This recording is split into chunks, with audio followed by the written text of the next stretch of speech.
nice and cooling today. Wish it was a little bit sunnier, but I'm liking it. So coming from Malaysia where it's very hot, this is very nice. And which are the flowers you were talking about? Those flowers over there, can you see? They're beautiful. Oh. You can only get flowers like that sometimes really in the highlands where it'll go down to maybe 20 or 18 degrees. You can buy them anywhere in the middle. I know. Well. I love the humidity.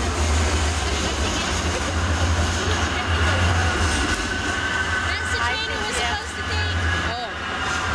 Well, that's a Max. Yeah. It is actually a very fancy train. It connects pretty much to the city.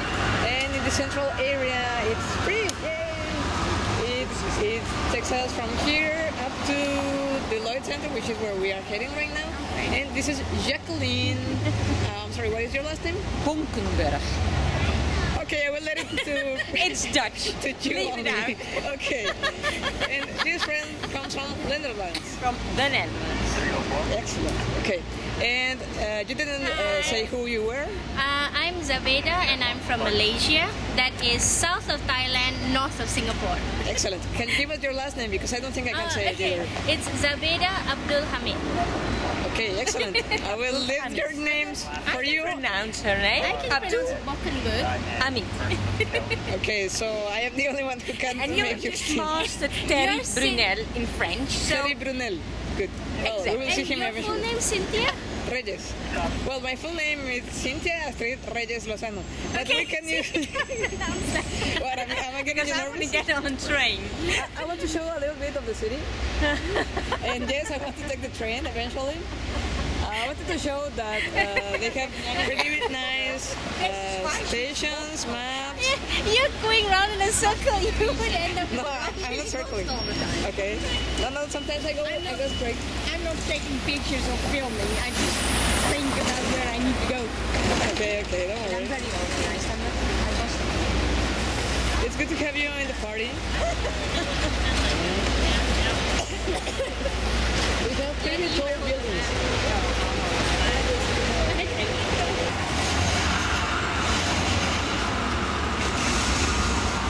It's Mama Bear and her cubes.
You know you're in a basement when you see floorboards, right? So this actually, we go right to the other side of the street, and this is right where I was standing before when we started the tour. And right on the other side of the street, there's another one just like it, because all the tunnels did were connect one basement to the next. Now they blocked them all off because it was too hard to try to police them all. Too many people ODing and living in there and God knows what else. So they decided the best thing was just to block them off so nobody could get to them. This is a map that was given to us by a company that used it. 600 volt system. Anybody guess? Underground district. What would use like 600 volts in a city? Yeah, streetcar. Exactly. So the tunnels did exist. Some people say they didn't. Notice I'm not using the word Shanghai in front of them, because that's folklore. That's actually all made up. Shanghai really did exist, don't get me wrong, and the tunnels really do exist. It's just that they weren't used together. Like, I'm not going to say nobody was ever Shanghai, they didn't ever use a tunnel.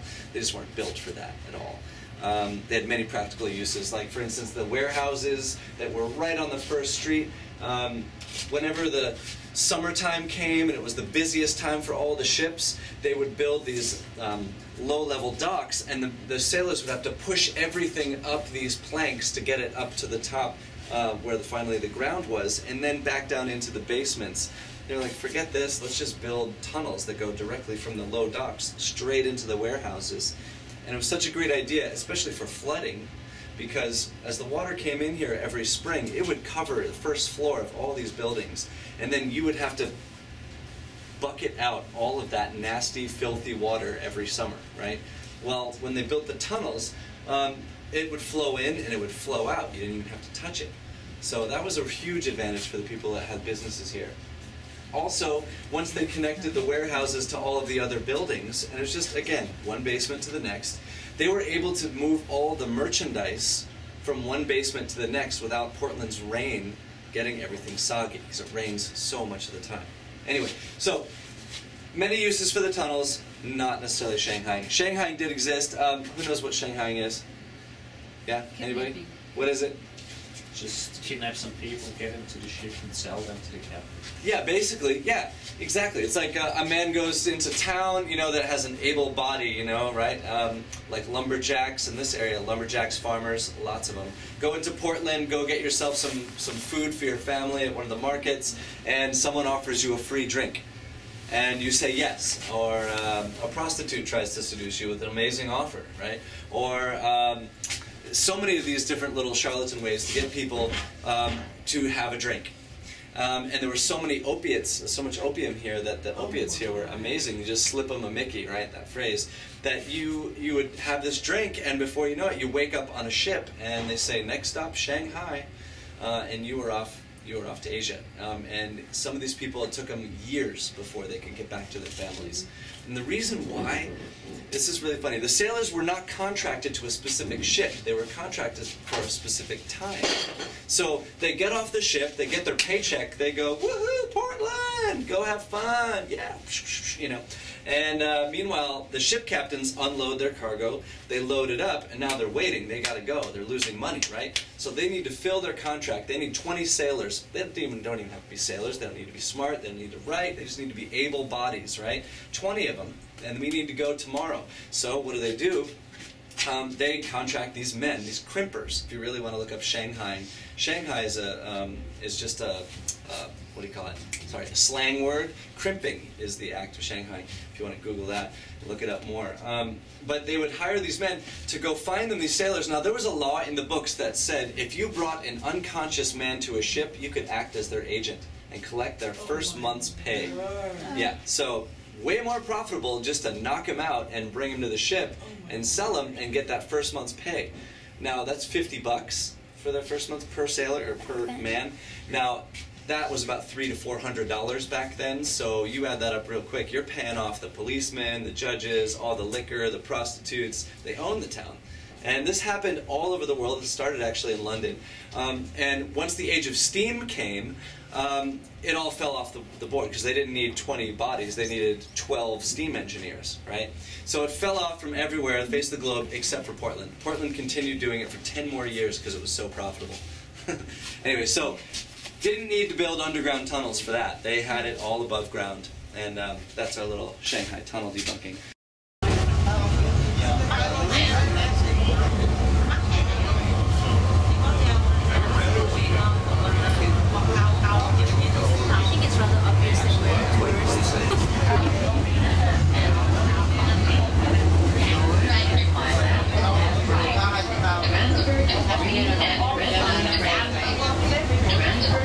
Transfer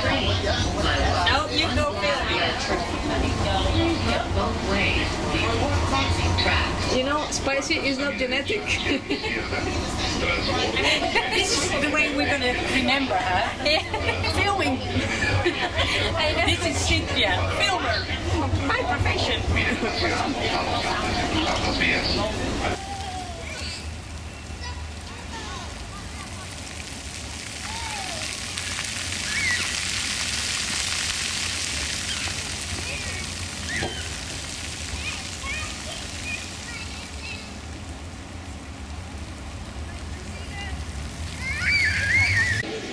We skate for, we are Olympic champions. Yeah, of course, you know.